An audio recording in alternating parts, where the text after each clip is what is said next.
যাওয়ার আগে গতকাল রাতে তার আর অ্যারিসের নিজের হাতে বানানো মাটির ঘর দুটোর দিকে ফিরে তাকালো শ্বেতা। সমুদ্রের স্রোতে সেগুলো ভেঙে গিয়েছে। সেটা দেখে কেন যেন তার মনটা খারাপ হয়ে গেল। অ্যারিস আগে থেকেই জিপে ড্রাইভিং সিটে বসে রয়েছে। শ্বেতা গিয়ে তার ফ্রন্ট সিটে বসলো। অ্যারিস কোনো কথা না বলে নির্বাক ভাবে গাড়ি চালাতে লাগলো। শ্বেতা কিছুক্ষণ মনে মনে খচখচ করে অ্যারিসকে প্রশ্ন করেই ফেলল। আপনি কি এখন ঠিক আছেন? অ্যারিস স্টিয়ারিং ঘোরাতে ঘোরাতে বলল, আমার আবার কি হবে? ঠিক থাকবো না কেন? মানে গতকাল রাতের কোনো কথাই কি আপনার মনে নেই? কেন, স্পেশাল কিছু হয়েছিল কি রাতে? মুহূর্তেই সে তার সামনে গতকাল রাতে হ্যারিস তার খুব কাছাকাছি আসার মুহূর্তগুলোর কথা মনে পড়ে গেল। তার বুকের ওপর ঘুমিয়ে হ্যারিস সারা রাত পার করেছে। ভাবতেই সে তার হৃৎপিণ্ডটা প্রচন্ড গতিতে লাফাতে লাগলো। লজ্জায় ঈষৎ লাল হতে লাগলো তার গাল দুটো। হ্যারিস সেদিকে আর চোখে তাকিয়ে সে তাকে আরেকটু লজ্জা পাইয়ে দিতে বলল। লজ্জা পাওয়ার মতো কোনো ঘটনা ঘটেছিল? সে তার চোখ দুটো খিচে বন্ধ করে চেঁচিয়ে বলে উঠল। উফ, চুপ করবেন। আপনি একটা জাতা। হ্যারিস জিপের স্পিড কিছুটা বাড়িয়ে দিয়ে বাঁকা হাসলো। তারপর নির্লিপ্ত স্বরে বলল। ইউনো শ্রেতা, গতকাল রাতে বহুদিন পর একটা শান্তির ঘুম ঘুমিয়েছে। Thanks for that. সে তা অবাক হয়ে জিজ্ঞেস করলো। কেন এর আগে কখনো শান্তির ঘুম ঘুমোতে পারেননি? হ্যারিসের সরাসরি নির্লিপ্ত উত্তর। না। সে তার হ্যারিসকে আরো অনেক কিছু জিজ্ঞেস করতে ইচ্ছে হলো, কিন্তু শত চেয়েও কেন যেন কিছু বলতে পারলো না। একটা আড়ষ্টতা ছেয়ে আছে মনে। সে তার ঠোঁট ভিজিয়ে বলল। আমাকে ইশাদের বাড়ির রাস্তায় নামিয়ে দেবেন প্লিজ। হ্যারিস আর কোনো কথা না বলে এক মনে ড্রাইভ করতে লাগলো। সে তো অন্যদিকে মুখ ঘুরিয়ে নিল। জঙ্গলময় পরিবেশে মাঝখানে পিচ ঢালা রাস্তা। অনেকটা পাহাড়ি এলাকার মতো ফিলিংস আসছে। কেমন একটা গ্রাম্য শীতল বাতাস ভেসে বেড়াচ্ছে চারিপাশে। সে তা প্রাণ ভরিয়ে উপভোগ করছে সেসব। বাতাসে তার লম্বা চুলগুলো অবাধ্যভাবে উড়াউড়ি করছে। হ্যারিস ড্রাইভিং এর ফাঁকে ফাঁকে জিপের লুকিং গ্লাসে বারবার সে তাকে পর্যবেক্ষণ করছে। তার অবাধ্য হৃদয় বারবার নিয়ন্ত্রণ হারাতে চাচ্ছে। কত কষ্ট করে সেটাকে সে সামলে রেখেছে একমাত্র অ্যারিসই জানে। আমাদের কাউকে কিছু না বলে এত রাতে কোথায় চলে গিয়েছিলি তুই? তোর কোনো আইডিয়া আছে কি পরিমাণে টেনশন হচ্ছিল আমাদের? তোর চিন্তায় পাগল হয়ে যাচ্ছিলাম আমি। বাবা মাকে কি জবাব দিতাম আমি? তারা বারবার ফোন করে খবর জানতে চাইছিল। আমাকে কি তোরা পাগলা করে দিবি? সে তার গালে ঠাস করে থাপ্পড় মেরে রাগে কাঁপতে কাঁপতে চিৎকার করে কথাগুলো বলল শুভ্রা। সে তার ফ্যাল ফ্যাল নয়নে বোনের দিকে তাকিয়ে রয়েছে। এই পর্যন্ত শুভ্রা তার গায়ে কোনোদিন হাত তোলেনি। যমজ বোন, অথচ তাকে শাসন করেছে বড় বোনের মতো। অভিমানে তার গালের ব্যথা চোখের পানি এসে গেল সে তার। অপরদিকে শুভ্রা সেদিকে ভ্রুক্ষেপ নেই। একে তো গতকাল রাতে ইহানের কাছ থেকে ওরকম কথাবার্তা শুনে বেচারি সারা রাত কান্নাকাটি করেছে। তার উপর রাত থেকে বোনের হঠাৎ খোঁজ নেই। সব মিলিয়ে নিজের উপর নিয়ন্ত্রণ হারিয়ে ফেলেছে সে। ঈশা বারবার শুভ্রাকে থামাতে চেয়েও পারছে না। তার বাড়ির লোকজন এই ব্যাপারটি জেনে গেলে বিশেষ ভালো চোখে দেখবে না। ঈশার রুমটা দোতলার শেষ প্রান্তে আছে বলে কেউ এই বিষয়টি সম্পর্কে এখনো জানতে পারেনি। কেউ জানলে ঈশা বান্ধবীদের দিকে আঙুল তুলবে, যেটি ঈশা একদমই সহ্য করবে না। ঈশা বিরক্ত হয়ে শুভ্রাকে বলল। উফ দোস্ত, থাম তো। অনেক রাগারাগি করেছিস বেচারি শ্রেতার উপর। আর কিছু বলিস না ওকে। ও তো বলল ওর এক ফ্রেন্ড হঠাৎ ইমার্জেন্সি পড়ে ওকে ডেকে পাঠিয়েছিল। শুভ্রা আবারও রেগে বলে উঠল। একদম ওর পক্ষ নিবি না ঈশা। ওকে তুই বেচারি বলছিস? সাহস কত বড় ওর! মধ্যরাতে কাউকে কিছু না বলে একা বেরিয়ে যায়। পথে ওর কিছু হয়ে গেলে কি হতো ভাবতে পারছিস? সে তো অভিমান ভরা ক্ষুব্ধ কণ্ঠে শুভ্রর উদ্দেশ্যে বলল। আমার উপর এত চিৎকার চেঁচামেচি করছিস কেন? আবার গায়েও হাত তুলেছিস। আমি কি ছোট বাচ্চা নাকি যে কিছু হয়ে গেলে সামলে নিতে পারবো না? তুইও তো রাতে ইহান ভাইয়ের সাথে কনসার্টে গিয়েছিলি। কই, আমি তোকে এ নিয়ে কিছু বলেছি? পুনরায় ইয়ানের কথা শুনে শুভ্রার মেজাজ চটে গেল। সে তার দিকে আঙুল উঁচিয়ে রাগে স্বরে বলল। ইহানের সাথে গিয়েছিল ওটা আলাদা ব্যাপার, কিন্তু তোর স্বভাব আমার ভালো মতোই জানা আছে। তোর মতো সহজ সরল মেয়ের বিপদে পড়তে 2 মিনিটও লাগবে না। নিজেকে আমার সাথে কম্পেয়ার করিস না সেটা। সে তার চোখ মুছে চেঁচিয়ে বলল। 100 বার বলবো, 1000 বার বলবো, তুই একদম আমার সাথে কথা বলবি না। বলেই নিজের পার্স হাতে নিয়ে গটগট করে বাইরে বেরিয়ে গেল শ্বেতা। শুভ্রা সেদিকে তাকিয়ে থেকে একদম দুহাতের চুল খামচে ধরে বিছানার এক পাশে বসে পড়ল। ঈশা একটা দীর্ঘশ্বাস ফেলে শুভ্রার পাশে বসলো। সে জানে এই দুই বোন যেমন হঠাৎ হঠাৎ ঝগড়া লেগে যায়, আবার কিছুক্ষণ পরেই দুজনের মধ্যে গলায় গলায় ভাব চলে আসে। তাই এটা নিয়ে আর বেশি ঘাটল না সে। শুভ্রার কাঁধে হাত রেখে ঈশা নরম কণ্ঠে বলল, তোর কি হয়েছে শুভ্রা? সত্যি করে বল, ইহান ভাইয়ের সাথে তোর কোনো ঝামেলা হয়েছে? এর আগে তোকে কখনো এমন মনমরা থাকতে দেখিনি। শুভ্রা হঠাৎ কান্না ভেজা কণ্ঠে বলে উঠল, একদম আমার সামনে ইহান ভাইয়ের নাম নিবি না। তুই বলছিস এই কথা? I can't believe. শুভ্রা ঈশার দিকে পুরোপুরি ঘুরে বসে রক্তিম চোখ জোড়ায় পানি মুছতে মুছতে বলল, আমি কিশোরী বয়স থেকেই ইহান ভাইয়ের প্রতি দুর্বল হয়ে পড়েছি। তাকে নিয়ে রীতিমাঝারের গহীনে অনুভূতির জাল বুনেছি, কিন্তু গতকাল রাতে কি জানতে পেরেছি জানিস? কি? আমার প্রতি তার কোনো ফিলিংস নেই। ভুলেই আবারও মুখ চেপে কাঁদতে লাগলো শুভ্রা। ঈশা কি বলবে বুঝতে পারল না। সে অনেক আগেই শুভ্রার ইয়ানের সম্পর্কটা নিয়ে সন্দেহান ছিল। আজকে শুভ্রার কথায় সেটা সম্পর্কে পুরোপুরি নিশ্চিত হয়ে গেল। ঈশা শুভ্রার কাঁধে হাত রেখে নরম স্বরে বলতে লাগলো, এত অল্পতে ভেঙে পড়িস না শুভ্রা। ইহান ভাইয়াও তোকে যথেষ্ট টেক কেয়ার করে, অন্য সবার থেকে তোকে আলাদা প্রায়োরিটি দেয়। তার কাছে তোকে নিয়ে স্পেশালিটি আছে। আমার মনে হয় তার মনেও তোর জন্য একটা সফট কর্নার আছে। তার অনুভূতিগুলোকে পুরোপুরি বিকশিত হওয়ার জন্য একটু সময় দে, তার থেকে দূরত্ব বাড়িয়ে দিস না। কিন্তু সে যদি আমাকে ছেড়ে দূরে কোথাও চলে যায় কিংবা অন্য কাউকে নিজের দুর্বলতা হিসেবে তৈরি করে নেয়, তখন? এখন সেটা ভাগ্যের উপর ছেড়ে দে। একটা কথা জানিস কি শুভ্রা, সব কিছু জোর করে পাওয়া গেলেও ভালোবাসা কখনো জোর করে পাওয়া যায় না। শুভ্রা ঈশার কথাগুলো মন দিয়ে শুনে গেল। তারপর চোখ মুছে জানালা গলিয়ে বাইরের দিকে এক দৃষ্টিতে তাকিয়ে রইল। আমার দাদু ভাইয়ের বুঝি এতক্ষণে আসার সময় হলো? অ্যারি সবেই নিজের অগোছালো গেট আপ নিয়ে কনভেনশনে ঢুকছিল। ডাইনিং রুমের একপাশে থাকা ডাইনিং টেবিল থেকে হঠাৎ রেজওয়ান বেগমের আদুরে কণ্ঠস্বর কানে ভেসে আসতেই থমকে দাঁড়ালো সে। দাদা রাফিয়াত খানও সেদিকে বসে রয়েছে। অ্যারিস মুখে হাসি ফুটিয়ে সেদিকে এগিয়ে গেল। অ্যারিস সামনে এগোতেই রেজওয়ান খান চিন্তিত কণ্ঠে জিজ্ঞেস করলো, তোমার এই কি অবস্থা হয়েছে দাদু ভাই? কোথা থেকে আসছো? এই তো একটু ভার্সিটিতে গিয়েছিলাম। এত সকাল সকাল? হ্যাঁ, একটু কাজে পড়ে গিয়েছিলাম। ব্রেকফাস্ট করতে বসে পড়ো দাদু ভাই। তোমার বাবা তোমার জন্য ওয়েট করতে করতে নাস্তা খেয়ে বিদায় নিয়েছে। আমরা দুজনে এখনো বসে আছি তোমার জন্য। না দাদাজান, উপর থেকে আগে ফ্রেশ হয়ে আসি। অ্যারিস যেতে নিতেই হঠাৎ রাফিয়াত খান অ্যারিসকে শুনিয়ে শুনিয়ে রেজওয়ান খানকে বলে উঠলেন, বুঝলে রিজওয়ান, তোমার বয়স তো আর কম হলো না। এই বয়সে নাতির বিয়েটা দিয়ে কবে যে তারা সন্তানের মুখ দেখতে পাবো সে চিন্তাই শুধু বরাবর ঘুরপাক খাচ্ছে মাথায়। অ্যারিস হঠাৎ থমকে দাঁড়ালো। মুহূর্তেই তার চোখের সামনে সে তার মুখখানি ভেসে উঠল। নিজের অজান্তেই তার ঠোঁটে সূক্ষ্ম হাসির রেখা ফুটে উঠল। তারপর ঘুরে দাঁড়িয়ে নিজের দাদাজানের উদ্দেশ্যে বলল, খুব দ্রুতই তোমাদের নাত বইয়ের দেখা পাবে আশা করি। বলেই আর এক মুহূর্ত অ্যারিস সেখানে না দাঁড়িয়ে সিঁড়ি ভেঙে দোতলায় চলে গেল। রেজওয়ান খান আর রাদিয়া খান হতভম্ব হয়ে তার যাওয়ার পানে তাকিয়ে রইলেন। কথাটা যেন তাদের বিশ্বাস হতে চাইল না। রাদিয়াত খান আনন্দিত কণ্ঠে বলে উঠলেন, শুনলে রেজওয়ানা, আমাদের দাদু ভাই কি বললো? খুব দ্রুত নাকি আমরা নাত বইয়ের দেখা পেতে চলেছি। তার মানে ছেলেটা নিশ্চয়ই পছন্দের কেউ আছে।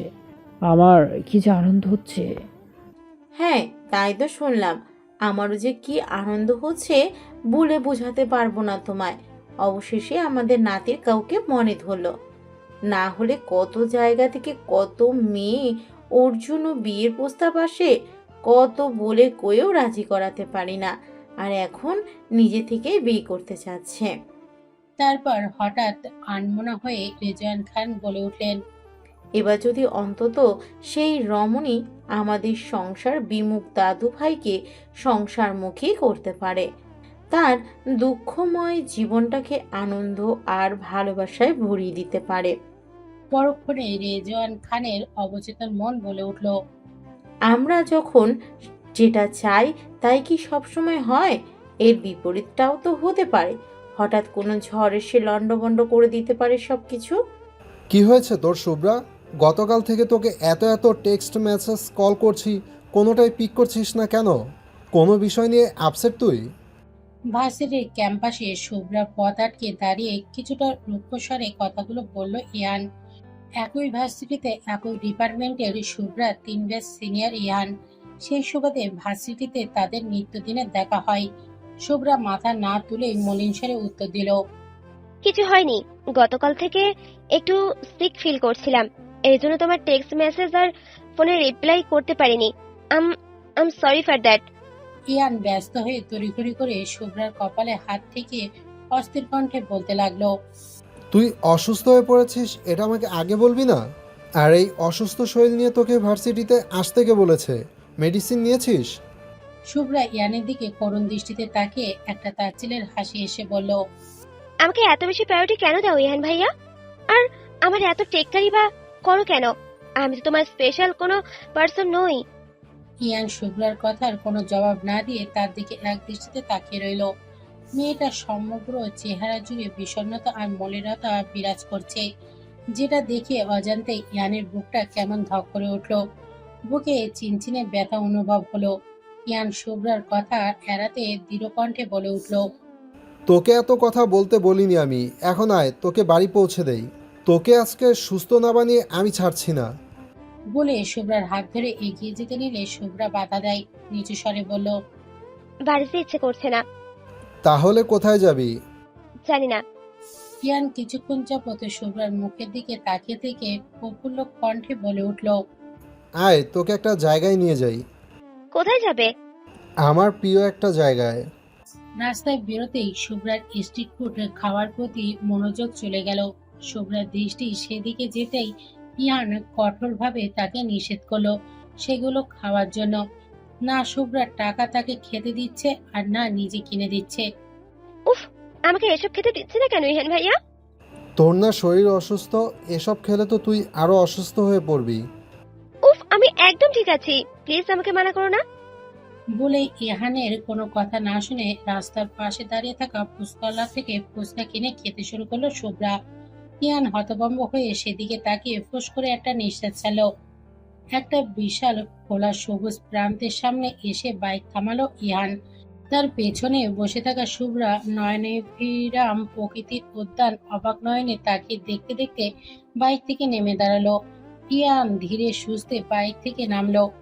শহরতলি থেকে অনেকটা দূরে এই বিশাল বড় খোলা প্রকৃতি উদ্যান, বিভিন্ন ধরনের গাছগাছালি আর ফল ফুল গাছের সমারোহ সেখানে। একপাশে ছোট্ট একটা খাল, মাথার ওপরে বিস্তর নীল আকাশ, স্নিগ্ধ বাতাস বইছে প্রকৃতি জুড়ে। শুভ্রা মুগ্ধ নয়নে সবটা পর্যবেক্ষণ করতে করতে আচমকা উদ্যান জুড়ে দৌড়ানো শুরু করলো।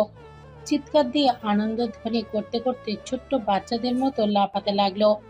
বারবার গাছপালা আর ফুল ফল গুলোকে ছুঁয়ে দিতে দিতে অকারণেই অট্টহাসিতে ফেটে পড়ল। আকাশের দিকে তাকিয়ে গোল গোল করে ঘুরতে লাগলো। যান্ত্রিক জীবন থেকে হঠাৎ এরকম মুক্ত পরিবেশ পেয়ে নিজেকে মুক্ত পাখির মতো মনে হচ্ছে শুভ্রার। অপরদিকে ইয়ান এখনো সেই বাইকের পাশেই ঠায় দাঁড়িয়ে রয়েছে, অপলক দৃষ্টিতে পর্যবেক্ষণ করে যাচ্ছে শুভ্রার বাচ্চামো কাণ্ড কারখানাগুলো। মুহূর্তের মাঝেই তার দৃষ্টি জুড়ে মুগ্ধতার থেকে সম্মোহনী ভাব চলে আসলো। ভালো লাগলো আর প্রশান্তিতে আচমকা হৃদয়টা ভরে উঠল তার। ইয়ানের মনে হচ্ছে এই তো সেই ছোট্ট শুভ্রা, যে কিনা চঞ্চল প্রজাপতির মতো সারাক্ষণ উড়ে উড়ে বেড়াতো আর প্রতিটা ক্ষণে তার সঙ্গে হতো। ইয়ান ভাই করে করে পুরোটা সময় মাতিয়ে রাখতো। কিন্তু তখন তো তার আজকের মতো এরকম মুগ্ধতা বিরাজ করেনি কখনো। তবে নিজের সেসব ভাবনাকে প্রশ্রয় না দিয়ে ইয়ান মনে মনে ভাবল, সময়ের সাথে সাথে মানুষের আচরণ পাল্টে যায়, সেই সাথে পাল্টে যায় তার ব্যক্তিত্ব। শুভ্রার ক্ষেত্রেও হয়তো তাই হয়েছে, আর তাকে নতুন রূপে আবিষ্কার করতে পেরেছে হয়তো তার এমন অনুভূতি হচ্ছে। উদ্যানের একপাশে ধপ করে বসে পড়ল ইয়ান। তারপর ফোন বের করে শুভ্রার আনন্দময় মুহূর্তগুলো ভিডিও ধারণ করতে লাগলো। বিভিন্ন অ্যাঙ্গেলে মেয়েটার ছবি তুলতে লাগলো তারই অজান্তে। তার অনুমতি নেয়ার প্রয়োজন পর্যন্ত মনে করলো না। ইহানের অবচেতন মন বারবার অধিকার খাটিয়ে বলছে, সুব্রত তোর একান্তই আপনজন, তার থেকে অনুমতি নেওয়ার কি প্রয়োজন? পিকগুলো ঘুরিয়ে ফিরিয়ে বারবার দেখে ইয়ান। ফটো গ্যালারির এক জায়গায় সেগুলোকে লক করে দিয়ে সেটার নাম দিল সুইট বাটারফ্লাই। এই মেয়ে, শোনো না আমার কথা প্লিজ। সেটা বিরক্ত হয়ে পেছনে ঘুরে তাকালো। রাদীপ হন্তদন্ত হয়ে তার কাছে ছুটে এলো। তার হাতে একটি টকটকে লাল গোলাপ। ছেলেটি সে তার ব্যাচমেট। সে তার বিরক্তি ভঙ্গিতে বলল। কি বলবেন তাড়াতাড়ি বলুন প্লিজ, আমার ক্লাসে যেতে হবে। ছেলেটি মাথা চুলকে আমতা আমতা করে বলল। মানে আমি তোমার ডিপার্টমেন্টেই ভর্তি হয়েছি। তোমার নাম শ্রেতা, রাইট? আমি রাফিদ হোসাইন, ব্যাচমেট বলে তুমি করে বললাম, মাইন্ড করো না প্লিজ। শ্বেতা কোনো কথা না বলে কপাল কুঁচকে রাদীপের দিকে তাকিয়ে রইল। রাদীপ আবারও বলতে শুরু করলো। আমি ভর্তি হয়েছি মাত্র কয়েকদিন হলো, অথচ তোমাকে প্রথম দেখেই আমার ভালো লেগে গিয়েছে। তারপর হাতে থাকা গোলাপটা শ্বেতার দিকে এগিয়ে আনতেই শ্বেতা আতঙ্কিত হয়ে চারিদিকে তাকিয়ে বলল। ভুলেও এই কাজ করবেন না, ওনার কানে কথাটা গেলে আপনাকে আস্ত রাখবে না। রাদীপ ভুরু কুঁচকে জিজ্ঞেস করলো। কে আমাকে আস্ত রাখবে না, আর কেন? সেটা আপনাকে জানতে হবে না, শুধু এটাই বলবো, যদি নিজের ভালো চান তাহলে আমার থেকে দূরে দূরে থাকবেন। বলেই শ্বেতা চলে যেতে নিলে রাদীপ তার সামনে এসে দাঁড়ালো। তারপর ব্যস্ত কণ্ঠে বলতে লাগলো। আমি প্রথম দেখেই তোমার প্রেমে পড়ে গিয়েছি। আমি তোমাকে ভালোবাসি শ্রেতা, প্লিজ আমাকে ফিরিয়ে দিও না। শ্বেতা মনে মনে প্রচন্ড বিরক্ত হলো। ভাবলো, পুরান পাগলে ভাত পায় না, নতুন পাগলের আমদানি। ঘুরে ফিরে এসব সমস্যা সব আমার ঘাড়ে কেন আসে আমি বুঝি না। শ্বেতা কোনো কথা না বলে সোজা সামনে হাঁটা ধরলো। রাদীপ পেছন থেকে চেঁচিয়ে বলে উঠল। আমি কিন্তু তোমার উত্তর না শোনা পর্যন্ত তোমার পিছু ছাড়ছি না শ্রেতা। ভাই, ভাবিকে তো একটা ছেলে ক্যাম্পাসে প্রপোজ করতে চেয়েছিল, আবার ভালোবাসার কথাও বলছে। নিজের পার্সোনাল জিমের ট্রেডমিলের নর্মাল স্পিডে দৌড়াতে দৌড়াতে তার বিশ্বস্ত অনুচর অভিকের কাছ থেকে ফোনে কথাগুলো শুনে মুহূর্তেই জল শক্ত হয়ে গেল অ্যারিসের। হাত দুটো মুষ্টিবদ্ধ করে দাঁতে দাঁত চেপে শক্ত কণ্ঠে অভিককে বলতে লাগলো। ওই শালাকে জন্মের শিক্ষা দিবি, এমন অবস্থা করবি যাতে শুধু শ্রেতা কেন, কোনো মেয়ের দিকে যেন কখনো চোখ তুলে তাকাতে ভয় পায়। ওকে ভাই। কলটা কেটে দিয়ে অ্যারিস ট্রেডমিলের স্পিড অত্যন্ত দ্রুত গতিতে বাড়িয়ে দিয়ে অনেকটা জোরেই দৌড়াতে লাগলো। তখনই পাশে কারোর উপস্থিতি টের পেলেই তাতে ভ্রুক্ষেপও করলো না। নীলিমা অ্যারিসের কর্মকাণ্ডগুলো বিমুগ্ধ নয়নে অবলোকন করতে লাগলো। বিশেষ করে অ্যারিসের ফুলে ফেপে ওঠা দুই হাতের মাসেল, ব্ল্যাক স্কিনি স্যান্ডোর উপর থেকেও ঘামড়ত সিক্স প্যাক ওয়ালা শক্তপোক্ত চওড়া দেহ নীলিমার নেশালো দৃষ্টিতে তাকিয়ে দেখতে লাগলো। অ্যারিস না তাকিয়েও বুঝতে পারলো নীলিমা তার দিকে এক দৃষ্টিতে তাকিয়ে রয়েছে। বিষয়টা তাকে বিরক্ত করে তুলল। অ্যারিস দৌড়ানো অব্যাহত রেখেই কাট কাট কণ্ঠে বলে উঠল। তুই হঠাৎ এখানে, কিছু বলবি? নীলিমার হঠাৎ যেন ধ্যান ভাঙলো। সে তড়িঘড়ি করে বলে উঠল। না, এমনি আসলাম, তোমাদের বাড়িতে আসলাম, অথচ তোমাকে কোথাও দেখতে না পেয়ে এখানে চলে এলাম। আজকে মাম্মাম পাপাও এসেছে সাথে। এসেছিস ভালো কথা, তাদের সাথে টাইম স্পেন্ড না করে এখানে কি করছিস? না, এমনি তোমাকে দেখার ইচ্ছে হয়েছিল। দেখে নিয়েছিস, এখন চলে যা। তুমি সবসময় আমার সাথে এভাবে কেন কথা বলো ইরিশ ভাইয়া?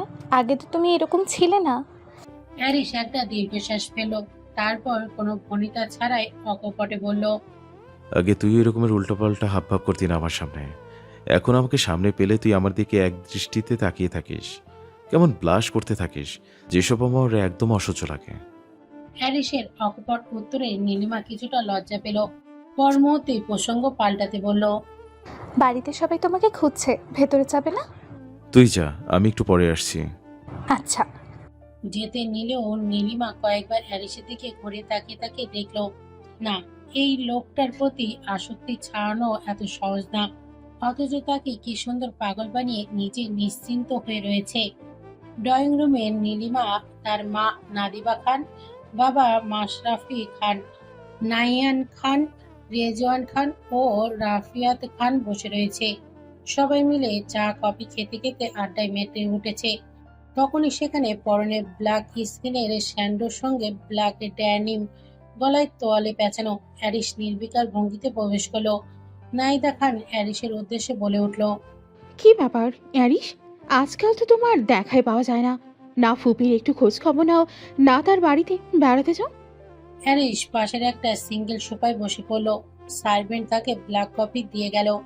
সেটা খেতে খেতে সে নির্লিপ্ত ভঙ্গিতে উত্তর দিল, তোমরাও তো প্রয়োজন ছাড়া আমাদের খোঁজ খবর নাও না ফুপি। বাই দ্য ওয়ে, এসব কথা বাদ দাও। তোমরা কেমন আছো সেটা বলো। আই হোপ ভালোই আছো। আমিও ভালো আছি। তোমাদের সাথে দেখা হয়ে ভালোই লাগলো। আমি তাহলে উঠি এবার। বলেই নাইদা খান কিংবা অন্য কাউকে কোনো কথা বলার সুযোগ না দিয়ে হ্যারিস কফি হাতে সোজা উপরে চলে গেল। সবাই তার যাওয়ার দিকে হা করে তাকিয়ে রইল। এটা ছেলে নাকি অন্য কিছু? নিজের একা একাই বকবক করে নিজের মতো করে চলে গেল। অবশ্য হ্যারিসের কাছ থেকে এইসবই আশা করা যায় বলে প্রত্যেকে একটা ছোট্ট দীর্ঘশ্বাস ফেল। নাদিয়া খান কফিতে চুমুক দিয়ে ভাই নাহিয়ান খানের উদ্দেশ্যে বলতে লাগলেন, তা অ্যারিসের ব্যাপারে কি চিন্তা ভাবনা করেন ভাইজান? চুক্তি অনুযায়ী ওর আর নীলিমার বিয়ের কথা হয়েছিল। বাকি টিমগুলো কিন্তু ওদের বিয়ের পরেই সম্পন্ন হবে। নাহিয়ান খান চা খেতে খেতে গম্ভীর মুখে জবাব দিলেন, যা চুক্তি হয়েছিল তার সবই পূরণ হবে। শুধু ছেলেটার পড়াশোনা কমপ্লিট হোক, আর আমার সমস্ত দায়িত্ব ওর ওপর ভালোভাবে অর্পণ করতে পারলেই আমি নিশ্চিত হতে পারবো। আপনি কি নিশ্চিত এরিস আপনার সবগুলো কথা মেনে নিবে? নাহিয়ান খান দৃঢ়চিত্তে বললেন। মানবে না মানে? ও আমার সকল কথা মানতে বাধ্য। তাদের কথার মাঝে হঠাৎ রেজওয়ান খান আপত্তি জানিয়ে বললেন, কিন্তু দাদু ভাইয়ের নিজস্ব পছন্দ বলতেও তো কিছু থাকতে পারে, আর ও তো নিজের সিদ্ধান্ত ছাড়া কখনোই কিছু করবে না, সেটা সবাই ভালো করেই জানো। নাহিয়ান খান নিজের মায়ের কথাকে বেশি পাত্তা না দিয়ে ডোন্ট কেয়ার ভাব নিয়ে বললেন, এরিস আমার ছেলে, ওকে আমি যেভাবে চালিত করব, যে পথে চালিত করব, ও ঠিক সেভাবেই সে পথে চালিত হবে। এটা নিয়ে আপনাকে বেশি ভাবতে হবে না আম্মি জান। কনফিডেশন থাকা ভালো, কিন্তু ওভার কনফিডেশন ভালো নয়। নিজের ছেলেকে এখনো ঠিক মতো চিনতে পারোনি তুমি। মাম্মা, আমার যে কোনো শর্তে ইলিশ ভাইয়াকে চাই। আমি তার প্রতি এতটা উইক যে বলে বোঝাতে পারবো না, কিন্তু আজ পর্যন্ত তাকে আমার প্রতি উইক করাতে পারলাম না। But why? কি কমতি আছে আমার মাঝে? রূপ, যৌবন, ধন, সম্পত্তি, ক্ষমতা সব কিছু আছে, তাও কেন সে আমার দিকে ফিরে তাকায় না মাম্মা? উত্তেজিত হয়ে নাদিরা খানকে কথাগুলো বলছিল নীলিমা। উত্তেজনার পাশাপাশি তার চোখে মুখে অসহায়ত্বের ছাপ। নাদিরা খান নিজের মেয়েকে সামলে নিয়ে আদুরি কণ্ঠে বলতে লাগলেন, আমার কথা শোনো নীলিমা, এত অল্পতে ভেঙে পড়ে চলবে? মামাকে দেখে এত বছরও কিছু শিখতে পারোনি? কোনো কিছু হাসিল করতে হলে কঠোর সাধনা আর পরিশ্রম করতে হয়। শিকারকে বশে আনতে হলে সঠিক চাল চালতে হয়। এভাবে হতাশ হয়ে পড়ে চলবে না। নীলিমা মায়ের বুকে মাথা রেখে ব্যগ্র স্বরে বলতে লাগলো, ইলিশ আমার হবে তো মাম্মা? হবে না কেন? হতেই হবে। তোমার সুখের পাশাপাশি তোমাদের বিয়েতে আমাদের আরও একটা স্বার্থ জড়িত রয়েছে। কিসের স্বার্থ মাম্মা? সেটা পরে তোমাকে বুঝিয়ে বলবো। সেই কতক্ষণ ধরে ড্রয়িং রুমে একা একা বসে আছে ঈশা। তার সামনে টি টেবিলে ট্রে করে নাস্তার জুস রাখা, কিন্তু সে কিছু না খেয়ে আনমনে ফোন ঘাটছে। হঠাৎ নিজের আশেপাশে কার উপস্থিতি টের পেয়ে সামনে তাকালো ঈশা। ভেবেছিল তার দুই বান্ধবী এসে পড়েছে, কিন্তু চোখের সামনে গম্ভীর চেহারার অধিকারী এক উজ্জ্বল শ্যামলা বর্ণের পুরুষকে দেখে আপনা আপনি কপাল কুঁচকে এলো ঈশার। এই বাড়িতে সে যতবার এসেছে ততবারই এই লোকটার সামনাসামনি পড়তে হয়েছে তাকে। ঈশা বারবার এড়িয়ে যেতে চাইলেও কেন যেন পারে না। কোনো না কোনোভাবে ঠিকই এই লোকটা তার সামনে এসে হাজির হয়। লোকটাকে দেখলে আগে বিরক্তি লাগলেও এখন একটা অস্বস্তি জেঁকে ধরে ঈশাকে। এর অবশ্য একটা যথাযথ কারণ আছে। ঈশা আর চোখে দেখতে পেল রাত শাহামাত নামক দীর্ঘদেহী ও উজ্জ্বল শ্যামলা বর্ণের পুরুষ মানুষটি তার ঠিক সামনের সোফায় গা এলিয়ে বসে পড়েছে। ঈশা ভুরু কুঁচকে তাকিয়ে থেকে ভাবছে, এ লোকটা পুরো বাড়িতে বসার জন্য আর কোনো জায়গা পেল না, ঠিক মেপে মেপে আমার কাছাকাছি বসতে হলো। ঈশা জোরে নিঃশ্বাস ফেলে আবারও ফোন ঘাটায় মনোযোগী হবে, তখনই একটা গম্ভীর পুরুষালী কণ্ঠ ভেসে এলো তার কানে। তো মিস ঈশা ইয়ামিনা চৌধুরী, দিনকাল কেমন যাচ্ছে আপনার? এখন কি আগের মতো রাস্তায় হুটহাট হোঁচট খেয়ে পড়ে যান? তীক্ষ্ণ খোঁচা ও কৌতুক মিশ্রিত কথায় ঈশা আবার চমকে তাকালো রাদের পানে।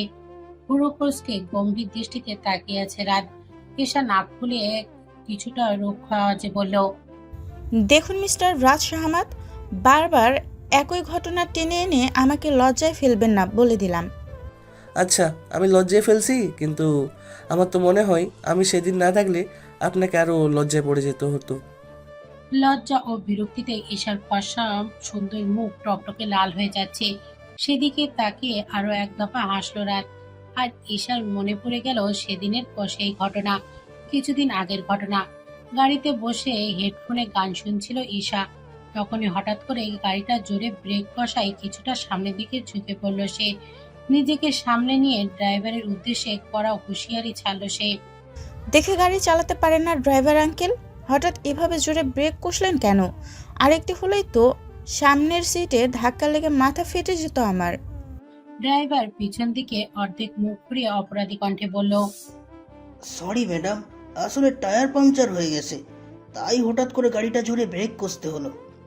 ওহ শিট, এখন আমি বাড়ি যাব কি করে? এই মাঝ রাস্তায় অন্য গাড়ি বা পাবো কি করে? আপনি একটু বাইরে দাঁড়ান ম্যাডাম, আমি দেখছি কোনো ব্যবস্থা করা যায় কিনা। ঈশা বিরক্ত হয়ে গাড়ি থেকে নামলো। তারপর ড্রাইভারের উদ্দেশ্যে চোখ মুখ কুঁচকে বলল, যা করার তাড়াতাড়ি করুন, আমাকে দ্রুত বাসায় ফিরতে হবে। আচ্ছা ম্যাডাম, আপনি একটু এখানে দাঁড়ান, আমি এক্ষুনি কোনো মেকানিককে ডেকে নতুন টায়ার লাগানোর ব্যবস্থা করছি। ঈশা চুপচাপ সেদিকে দাঁড়িয়ে অপেক্ষা করতে লাগলো। রোদের মধ্যে এভাবে দাঁড়িয়ে থাকতে ঈশার মোটেও ভালো লাগছিল না। তাই সে দ্রুত পায়ে পায়চারি করতে করতে গাড়ি থেকে বেশ কিছুটা সামনে এগিয়ে যাচ্ছিল। তখনই হঠাৎ রাস্তার মাঝে পড়ে থাকা গোবরে পা পিছলে পড়ে গিয়ে হাত পা জামা কাপড় মাখিয়ে ফেললো সে। ঈশা রাগে গজগজ করতে করতে দুপা সামনে এনে চোখ মুখ কুঁচকে বলতে লাগলো, এই মাঝ রাস্তায় গোবর এনে ফেললো কোন ইডিয়েট, ড্যামিট। ড্রাইভার মেকানিককে কাজ করতে দিয়ে ঈশার কাছে দ্রুত ছুটে এলো। কি হয়েছে ম্যাডাম?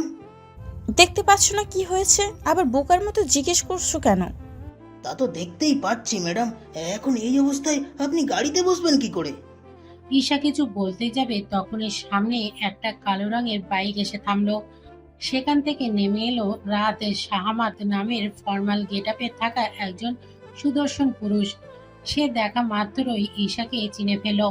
ঈশাকে এই অবস্থায় থেকে রাত আগের ঝগড়ার কথা স্মরণ করে মনে মনে বেশ খুশি হলো, কিন্তু অভিনয় করে অস্থির কণ্ঠে বলল, এ কি মিস, কি যেন নাম আপনার? ঈশা ইয়ামিনা চৌধুরী। হ্যাঁ মিস ঈশা ইয়ামিনা চৌধুরী, আপনার এই অবস্থা হলো কিভাবে? ঈশা লোকটাকে দেখলেই বিরক্তি লাগে, তবু এই পরিস্থিতিতে বিরক্তি প্রকাশ না করে অসহায় কণ্ঠে বলল, আর বলবেন না, মাঝ রাস্তায় হঠাৎ করে গাড়ির টায়ার পাঞ্চার হয়ে গিয়েছে। সেটা ঠিক হতে সময় নেওয়ার রাস্তায় পায়চারি করছিলাম। এদিকে রাস্তার মধ্যে কোন ইডিয়েট যেন গোবর ফেলে রেখে গিয়েছে। আমি অসাবধানতা বশত সেখানে পা দিয়ে পিছলে পড়ে গিয়েছি, আর তারপরে এই বিশ্রী অবস্থা হয়েছে। বলেই নিজের অবস্থা থেকে চোখ মুখ কুঁচকে বমি উদ্বেগ হওয়ার ভাব দেখালো ঈশা। রাতে কিছুক্ষণ কিছু একটা ভেবে বাইকের পেছন থেকে একটা লম্বা চাদর এবং একটি প্যাকেট বের করে আনলো। তারপর ঈশাকে উঠিয়ে তার পুরো শরীরে চাদর ভালোভাবে মুড়িয়ে দিয়ে হাতে প্যাকেটটা ধরিয়ে দিয়ে বলল, এই প্যাকেটে একটি 3 পিস সেট রয়েছে, সে তার জন্য কিনে এনেছিলাম। একবার মার্কেটে গিয়ে এই 3 পিসটা খুব পছন্দ হয়েছিল, কিন্তু আজকে সেটা আপনার জন্য লেগে যাবে ভাবতে পারিনি। সামনের একটা শপিং মলও রয়েছে, সেখানে ওয়াশরুমে গিয়ে দ্রুত পরনের কাপড় চোপড়টা পাল্টে এটা পরে নিন, তারপর গাড়ি ঠিক হলে বাসায় চলে যান। ঘটনাটা মনে করে চুপসে গেল ঈশা। রাত মিটিমিটি হেসে বলল, কিছু মনে পড়ছে মিস ঈশা ইয়ামিনা চৌধুরী? ঈশা কিছু বলতে নিবে তার আগেই শ্বেতা আর শুভ্রা এসে হাজির।